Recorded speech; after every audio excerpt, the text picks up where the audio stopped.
Hi, my name's Sky and I help women who are over-responsible in their lives to connect to themselves in a way that starts to nurture, to energise and to fulfil.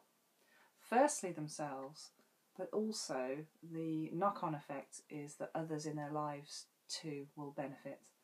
So all will benefit.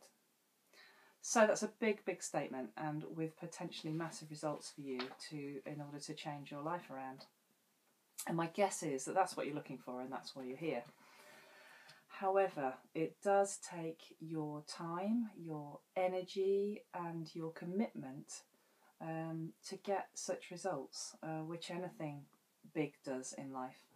But if that sounds like you, or at least who you aspire to be, then please listen on. Okay, now what is over-responsible behaviour?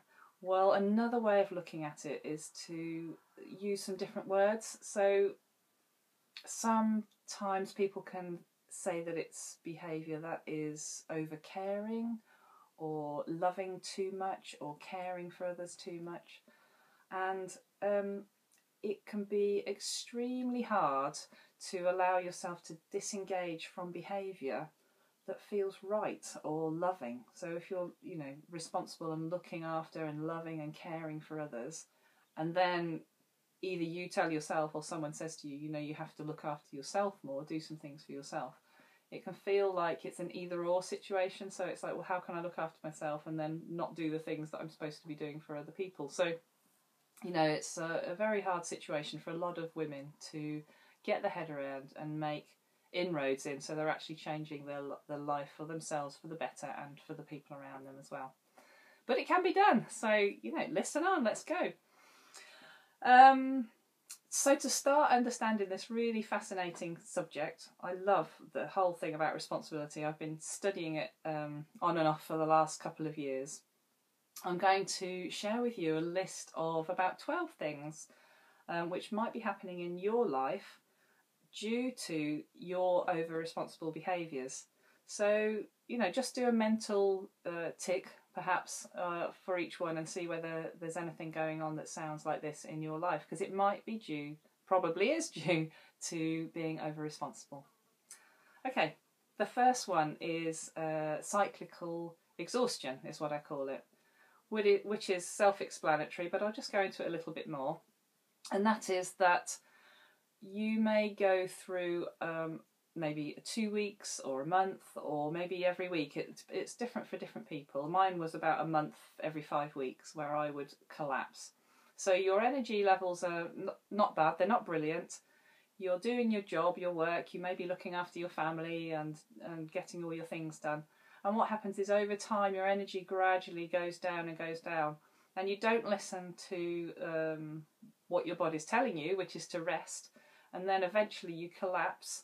And it might be anything from 2 hours to 2 days to 2.5, even 3 days of tiredness, not wanting to do anything, headaches, aches and pains and that sorts of thing. And at which point you then gradually recover and you start again, and then it's cyclical because it just happens again and again. And I suffered from this for about 10 years altogether in a really serious way, where I was collapsing every month, every 5 weeks probably. So that's the first one. The second one, this is a good one. So not daring to sit down to take a rest during the day, in case for the first reason, you may not get up again because you're tired and you know that if you sit down you'll just want to stay there. And the second thing is that if you sit down you start mentally thinking like, what can I do? I ought to do something, I'd better be doing something. So you get yourself up again and you carry on doing jobs and being responsible for your environment or for other people, or doing the washing or tidying or whatever it is, wherever you are, whether you're living or whether it's in a work environment.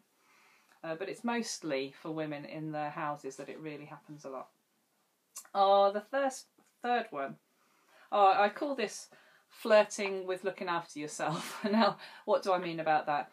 Well, it's something like, so you've bought a membership for a gym, and you don't use it, or you might use it for the first 2 months, and then the rest of the year you're a member of a gym but you don't go again.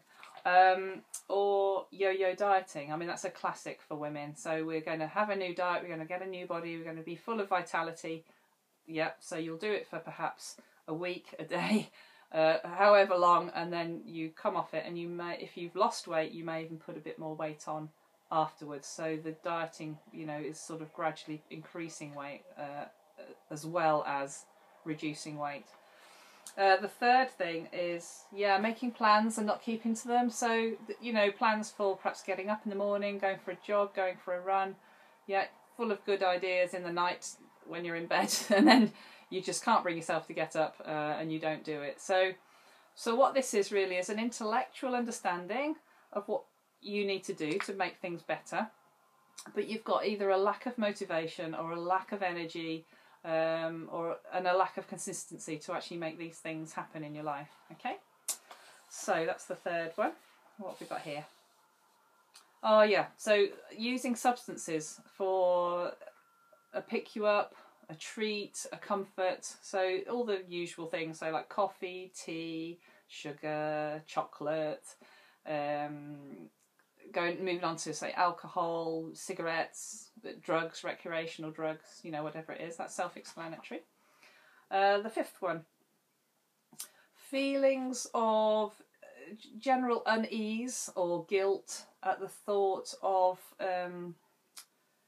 taking time out to do something for yourself, to actually look after yourself, so you want to do it, but then there'll be probably another thought that says, oh, but I ought to just, go and do something else first before I look after myself, before I sit down to read a book, for instance. The sixth one, highly motivated most times to look out for others' needs. So your motivation isn't on what's going on in your body, what you're thinking about, what you need to do, what you're feeling in your body, but you're looking all the time as to how you can perhaps serve people, how you can help people, how you can make people feel better, how you can nurture people, how you can put people right is one thing that we do. We can do it a lot with our children and perhaps with our partners or our husbands, for instance. Number 7, feelings of anger, frustration, disgruntlement, resentment, that others in your life are not pulling their weight.